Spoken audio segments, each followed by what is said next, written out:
Haleluya. Ake ngithathe leli thuba namhla ngibavusele labangcwele egameni laJesu Kristu waseNazaretha. Lokhulumako William okaGininza. Nceke yenkosi, sikhondi saJesu Kristu. Sesivumelano lesisha. Yes, we have been made by God's grace ministers of the new covenant. Lekusivumelwano uNkulunkulu lasendile lekusivumelwano saphakade le iBhayibheli noma inkulu kangaka inetincwadi ezingu-66 but i-about lesivumelwano lesi ngoba lesizala sivumelwano besima-rehearsals besisiprofetho besisithundi konke lokubhalwe kulesivumelwano lesizala kusithundi kumqoka kakhulu ngoba kuyasifundzisa ngale reality ngoba le Bhayibheli lonke uma ulifunza kude la lesivumelwano lesisha sicale kusebenta sekugciniwe kubhalwa kwaleti ncwadi leti khona ngoba nale ncwadi yesambulo nayo ibhalwe before lokuqala kwalomsebenzi lomusha salusebenta ngalokuphelele ngoba labaphile ngale kwale period ya AD 70 kusukela kutalwa kwaJesu kuyofika kulo AD 70 leso sikhathi se-transition period kuleso sikhathi leso leli thempeli likazi le-Old Testament beyisamile ngoba lithempeli belisekhona na-Israyeli wesivumelwano bekasekhona iJerusalema beyingakadzilidwa so the old covenant was coexisting with the new covenant which was not finished noma which was not yet fulfilled yes completely fulfilled so le fulfillment beyisengakapheli. That's why abapostoli bebavakala bathi insinziso yethu sekusedudane bebathi ukuthi ngelisuku lwenkosi bayawemukela insinziso leseyiphelele. So the day of the Lord was coming with the fulfillment, with the fulfilled, the completely fulfilled promises of God to establish the everlasting kingdom and to establish to completely the redemption plan lokusinziswa kwabantu ngalokuphelele enza mayelana nesono. So that's why they were looking forward to the coming of the Lord. They were looking forward to the second coming. In fact, now the second coming sikusho ngalokuthi ngizile sikusho eBhayibhelini lakabhalwa kanjalo sikusho ngalokuthi ufikile kokuqala eta njengesisebenzi njengesikhondi lesitohlushwa ato fulfilla lemikhosi lesikhombisa kodwa lena lemthathu the first three yona wayigqwalisa asenyameni lokungumkhosi wephasika nemkhosi wesinkwa lesinganambiliso nemkhosi we-first fruit. That is why leli vangeli belishunyayelwa nje umkhosi wephasika ngilokubethela kwakhe esiphambanweni kufa kwakhe esiphambanweni khosi wesinkwa lesinganambiliso kungqwatshwa kwemtimba wakhe longenaqala lomsulu umkhosi we-first fruit ukuvuka kwakhe. So ngwako labelishunyayelwa khona leli vangeli bekushunyayelwa ngekufa kwakhe ngekumbelwa kwakhe ngekuvuka kwakhe ngosuku lwesithathu ngoba leli vangeli lingaloko belingiloko. So na ukholwa lokho boba ngulosinzisiwe nakuba lesinziso beyisengakapheleliswa kodwa nje beyiba boba ngiloqolelwe ngilobalelwa kuNkulunkulu ukuthi ulungile ngoba uNkulunkulu kukholwa lokwenta ukuthi umuntu ambale ukuthi ulungile lo muntu loyo.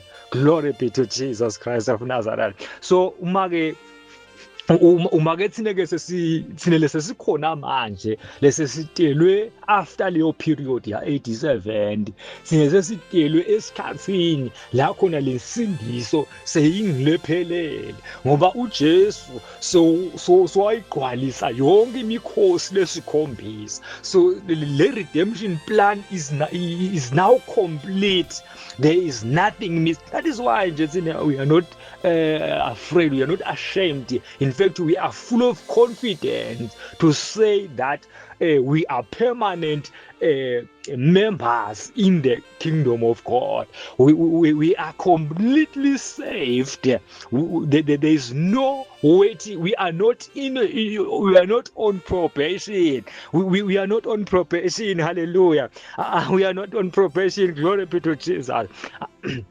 We are not on probation. Asiko ku-contract, asiko temporal, but lesikuko ku-permanent.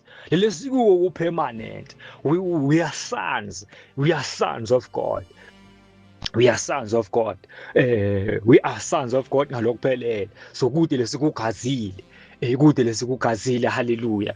Kude lesikugazile. So uNkulunkulu ke bazalwane nje angikuvete lokho ukuthi le sinziso yaphakathi noma ke leliqebo lakhe laphakade vele belila kule new covenant. Ngiko le new covenant kusukela lemibhalo yonke iqoqa ngayo kodwa iqoqa ngayo in shadows. Kanti sinenyalo sesiku reality. The in Christ reality ngoba njengoba abekhulumile athi ku 2 Corinthians chapter 5 verse 17 Paul athi therefore if a man be in Christ he is a new creation. Asuma umuntu ekuKristu uyisidalwa esisha, kwakuqala sekwendlulile, bheka lokusha. So lesivumelwano lesisha si about the ultimate goal ukuthi abantu bakhululwe esonweni, batalwe kabusha kuNkulunkulu, babe ngulabasha, babe ngulaba free from sin, babe ngilabaphilako kuNkulunkulu, labane kuphila lokuphakade.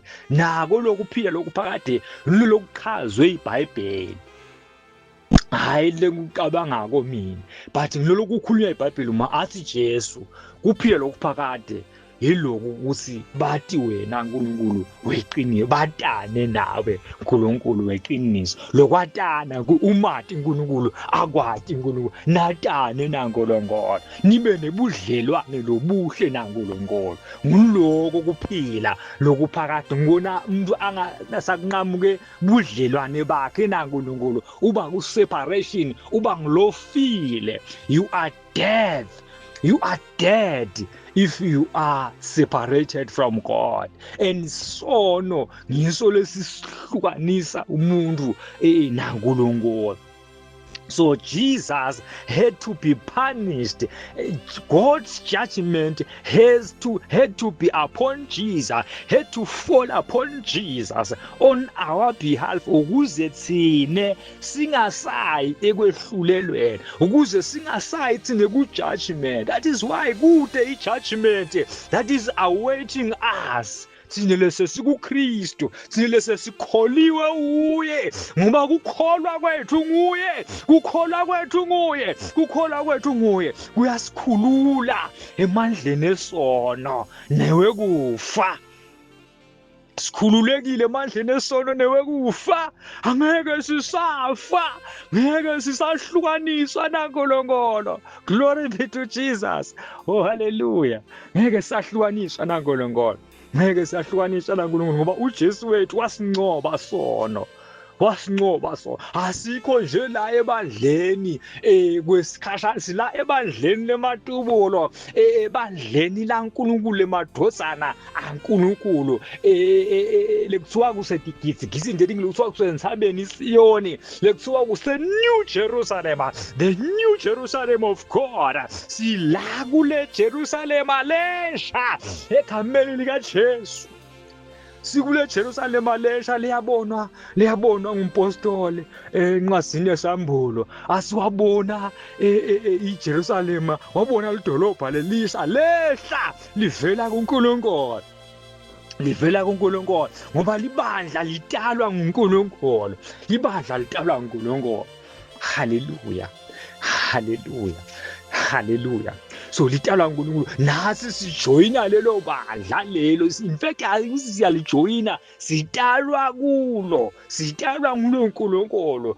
Asitala ngamoya wakhe. Lathi Jesu, unless umuntu atalwe kabusha ngekwasezulwini angeke aze angene embusweni kaNkulunkulu, ngoba kulo mbuso kungenwa ngekuthi umuntu atalwe. Awujoyini nje la, awungeni ngekubutheka la, but la ungena ngokukholwa, ungena ngekutalwa ngamoya. You must be born by the Spirit of God. Oh, hallelujah. You must be born by the Spirit of the Lord. Hallelujah. Glory be to Jesus. Akabongwe uNkulunkulu ophilayo. So sisenzaweni nje lenhle, sisesikhathini lesihle kakhulu bazalwane. Ngithi nje angivusele namhlanje angishumayeli nje, ngithi angivusele bazalwane, ngivusele nje makholwa kaNkulunkulu, ngivusele bathandekayo, izithandwa zezolo, ngivusele abafowethu abazalwane abathandekayo egameni likaJesu Kristu waseNazaretha. Ngithi nje God bless you all bangcwele. Akasigcine uNkulunkulu, sihlaleni kuye, sihlaleni emandleni akhe uNkulunkulu. Ngoba la kasibitele kuko uNkulunkulu bazalwane. Le ndlela lesihamba ngayo njengethi khona into kaNkulunkulu lokubhekile kuyo ukuthi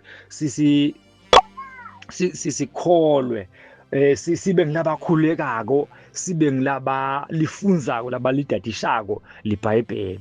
Ngoba in the Bible yasho nje Daniel understood by the scriptures that the time had come, noma ke the days have elapsed. Lesikhathi sesidlulile lekufanele singabe babuyela ngaso, ngabe basuka ekudingisweni sebabuyela eJerusalem, but solo akukendeki lokho, kwase ungena emadolweni ngiyathandaza. Yes, kwase ungena emadolweni ngiyathandaza. Ngisini ke bazane, ngishumana nale jala namhlanje yahleli ngineneta la, inceku lencane le, but ke uNkulunkulu siyambonga. Bengisakhuluma lokuthi le nceku yadadisha imibhalo, yabona emibhalweni, yabona lesikhathi sesidlulile.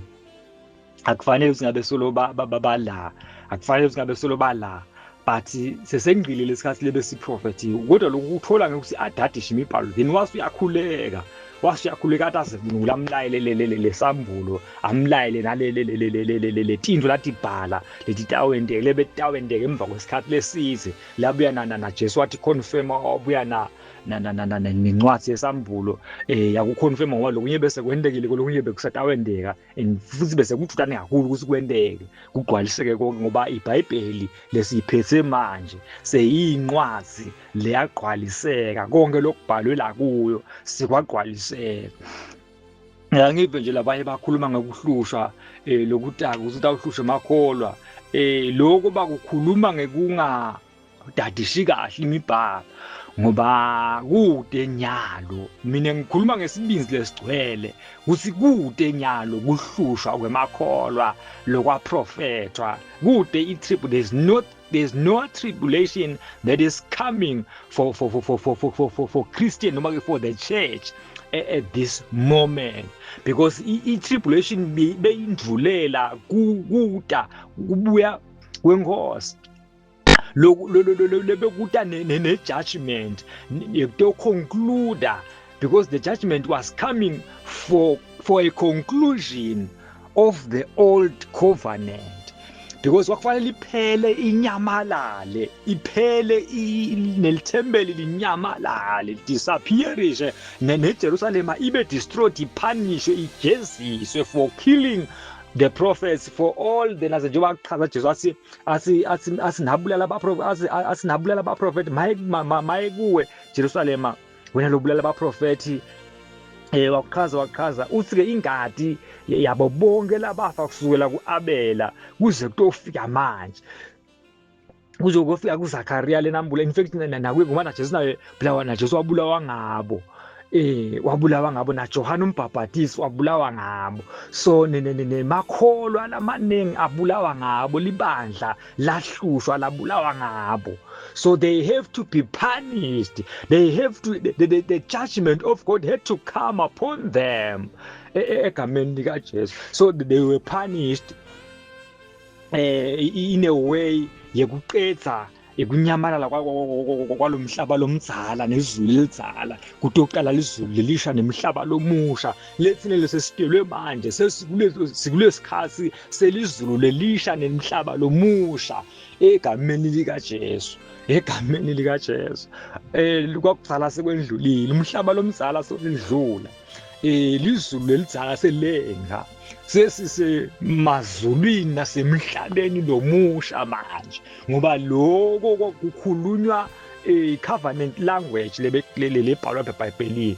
Lekufuna ukuthi umuntu understanda ukuthi ifunze ukuchaza ngokweBhayibheli ukuthi lithi shona ungakubuyisi ngalendlela inyama leba bese labanye sebaqabanga ukuthi awubhujiswa lo mhlaba. Wendeni lo mhlaba lo, wendeni? Why? Ilwandle lonene, tilwane tonene. So that is life, the biological life was created and designed and crafted by a greatest artist who is God. That is Jesus, our Father who art in heaven. God is the greatest artist. Lelo naye wayidesigner ngebuchwepheshe lobusetulu kakhulu. Ukuthi imibhalo lekhuluma ngokuthi uyawuqedza le ndalo lena, uyawiqedza uNkulunkulu le ndalo. No, it will sustain itself forever. But loku temporary ukuthi sonke siyendlula nje. iBhayibheli isho insuku emuntu lotelo ngwesifazana difishana, chaza lokuthi ngesitulane siyendlula kutala esinye, siyendlula sitele esinye futhi kutawushunyayelwa tonke etulane titawushunyayelwa, njengoba ivangeli isho kanjalo ukuthi bonke abantu funa bashunyayelwe livangeli laNkulunkulu. Lo mbuso longapheli, this everlasting kingdom is just an everlasting kingdom. It is going nowhere. It is going nowhere, and it is not a political kingdom. It is not a physical kingdom. Akusiyo umbuso wakulo mhlaba. God will not overthrow emakhosi lakhona. Baketulana bodwana nje bashintshe kungene bakwene bo president bakuqeze bafeze bakhalela ngako noma sebabo president base sifisa kubela ebukhosini kwenteke lonke le indaba yepolitiki nje. uNkulunkulu akusiyo le ifocus yakhe, ngoba lo mbuso waNkulunkulu u-based in the uba established in the hearts of people egameni likaJesu. Akusiyo umbuso nje lobonwako lota physical, but the kingdom is within. The kingdom of God angeke uzuyibone ukhomba usinangu uya asike nazanene. Umbuso awusuko kudla nekunasa, ngepha ukujabula, ukuthula nekujabula, nekulunga, kulunga nekujabula umalo ingcwele. So that is the kingdom. So it comes with the Holy Spirit kuze abantu badalwe kabusha bagqwaliswe ngamandla kamoya lo mbuso ukamoya uspiritual awusiko physical and ngikho phela uNkulunkulu is reigning and is reigning through us and we are kings but sinawo emakhosi lamhlabeni lasiphethe asibangisani futhi nawo asoze kusabangisana nawo simakhosi nje sibanengi siyabusa simakhosi ngoba nathi Jesu uyinkosi emakhosi uyinkosi yethu thina lesikholwako akasiyo inkosi njalaba labangakamemukeli labangakabemukeli lobukhosi bakhe langekho etinhlitiyweni tabo langaka establish le kingdom in their hearts akasiwe inkosi yalabo bantu noma bangazi babe makhosi nayisi uyinkosi yemakhosi ayisho ayikhulumi ngabo. It is not referring to them, those whom we call kings, but it is referring to us who are in Christ, who are born again, who are born of God. Ngithi lamakhosi ngithi labapriesti bebukhosi. We are the royal priest. We have been made kings. So uyinkosi yemakhosi kusho thine uyinkosi yethu. Hallelujah, hallelujah. Asengibekise nje ke bazalwane ukuthi ngisho ngani ukuthi kude kuhlusha lokutawendeka noma lokudako nyaka.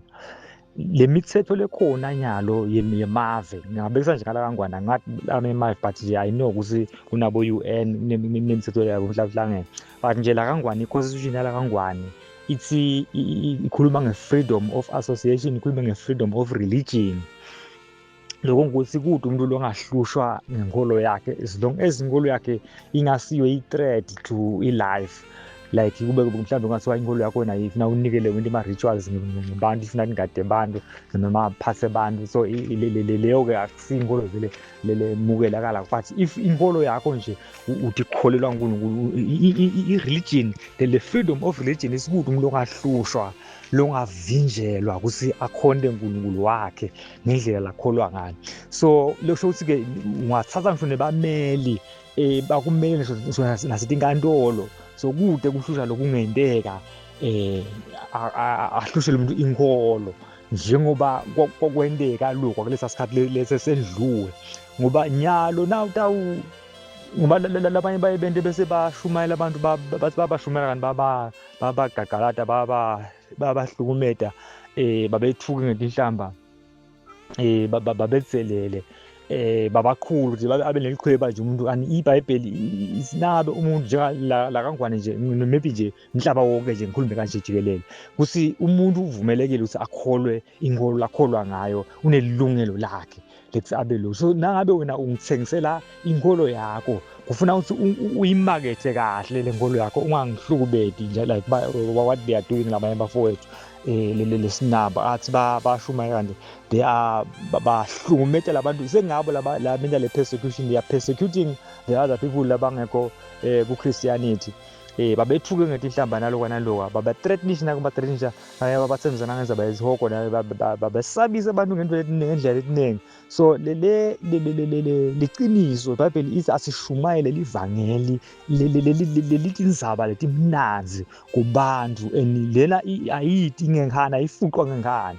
So kanje kafisha lokuvela ukuthi lokuhlushwa ngenxa yevangeli sekwendlula kwaprofethwa ngako naJesu wakhuluma ngako kwakutawendlulela lokuphela kwale old covenant, lokuphela kwale transition period, lokuphela noma ke lokubuya kwenkosi Jesu, lokuphela kwalomhlaba lomnazane lomdzala nezulu elisha bekufanele kufike before lokho. So because the final judgment was to conclude the Old Testament, was coming upon the old covenant generation.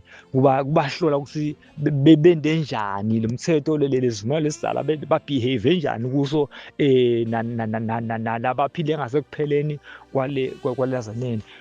kokwaso nabo nelivangeli bente kanjani maqondana nalento nto. So kwakungasiko nje ukuthi into leta ukuthatha iminyaka leminingi kakhulu ukuthi ube nanyalo 1000 noma 2000 years later ngabe solo sithuna into leta lezitawu enteka ngempela kwakushido vele ukuthi tawu enteka masinyane kude masinyane lomunye usekunamasinyane kaNkulunkulu kudlalwe ngebantu because kubambana ngengqondo nyalo akusekho akusasithi muntu because bonke abantu bahlakaniphile bafunzile abantu bakhaliphile ngengqondo ngeke nje ngibambe kalula ngoba nami ngiyadadisa ngiyahlola njengababenta labalele tifundiso taseBeria nakafika Paul ashumayela sithi iBhayibheli betihlola imibhalo ukuthi la kushumayelako kunjengoba imibhalo isho yini noma Paul sosibamba ngengqondo ngoba labafunzile akusimalula kubabamba ngengqondo bakuva nje usakhuluma uzayilona ngathi uzama ukusibamba ngengqondo uyasisabisa ushanga psychology kanti sifunzile nangale psychology we know. So ke ngithi ayikho indzaba yenazaneni mina nje ngeke uzungihluphe ngenkolo yami I can take you into task ngigudle nawe nqiyeka indzaba ukhanze yomisa imbili lapha enkantolo because indzaba yenkolo nyalo ibuke bohulumende kunemalungelo laphelele abantu banemalungelo laphelele ba covered ba in short ngadindlela letinengi kakhulu. So liqiniso ke leli ukuthi angeke vele nyalo kube khona kuhlushwa ngoba kunale mithetho leyasayinwa ngemave onke emhlaba levumela ukuthi bantu babe nemalungelo engkolweni yabo so long as le nkolo ingasiwe i-threat to human life. Yes, ngoba ikhona letinye inkolo nema-doctrines lamanye lakhona nasi sinabo kwakhona la ekholweni la ka-Christianity labanye ama-doctrine lowabona ukuthi ayi-threat even to life yebantu like naso tawufundisa nje ukuthi abantu abangayi esibhedlela lapho you are committing i-genocide because labantu batawubulawa tifo letilaphekako esibhedlela just because wena usofundisa ukuthi abasukuya you are committing genocide. Such inazaneni inkolo leli kanjalo noma libandla lelifundisa kanjalo lingavala uhulumende unemandla angalivala just to protect lelazaneni the population, to protect the masses, to protect the citizens of that country. Ngoba kukhona la kubita khona ukuthi uhulumende avikele bantu because the fact that simakholwa we have dual citizenship sinebuve basezulwini nebuve balamhlabeni so uhulumende is eligible in fact we are eligible to be protected by the state uma sila emhlabeni ngoba uyasidinga uhulumende inazaneni le human resource lemisebenzi we are providing a service to the government like us we are teachers mina nje I'm a teacher so uhulumende na state sing protect sing protect mfuna kubafundisi bami if by threat in my life the government has power I have a right to be protected by the government from any threat that can be imposed to me in danger. The government should protect me. The masses, that's why nyalo uhulumende uyangenela shona nemabandla onke masonto onke amabandla bonke abantu abakhuluma ngenkolo ufuna batiwe babe registered batiwe that unaleto nkolo leto dobosi the people are being protected ingakhazi abantu incese kunemlo inkolo yakho ithi unikela ngebantwana ukuthi kwenziwe ama-rituals njengoba suka labayezazala bangasayina zesibhedlela abayisuka bangayina zetikolweni njengoba siya kula malanga nje kuyavela ngibonile labanye baphuma ku-TV babaveta ukuthi bekufanele lo mnye kufanele aye awufunzela ubudokotela so uthi akasayi lapho sebane-doctrine nje lenye leseyithi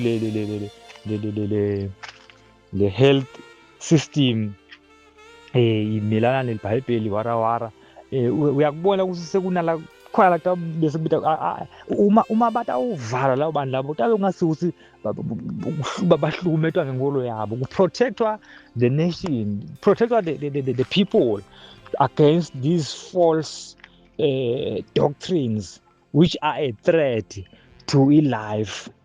So into leti kanjalo kusike ukuthi ukuhlushwa kwelibandla lokho, so ukuhlushwa kwelibandla lokho. Njengoba kwaba ne-COVID nje kwathiwa sekumiwe ukuthandazwa kuhlanganwa emabandleni avalwa iminyango emasonto, kwathiwa akumiwe. Kwakungami so kumele kuprotect-wa lesive because bohulumende ba-responsible to i-protection of the nation. So kuhlalisa kahle nje leto leto egameni lenkosi. Ngichaza nje kakhulu ukuthi kude kuhlushwa lokudako nyalo, kuhlushwa lebekuda kwagqwaziseka kwendlula. Washo futhi Jesu wathi emva kokuphela kwaleto nhlupheko leto immediately after those tribulation, the sign of the coming of the Son of Man will appear on the sky. But asakhuluma nge-covenantal language, kungase ukuthi ungasalitera layo lokuthi vele utawubule esibhakabhakeni warawara, but abekhuluma ulimi lwesibhayibheli egameni lenkosi. So may God bless you in Jesus' name, amen.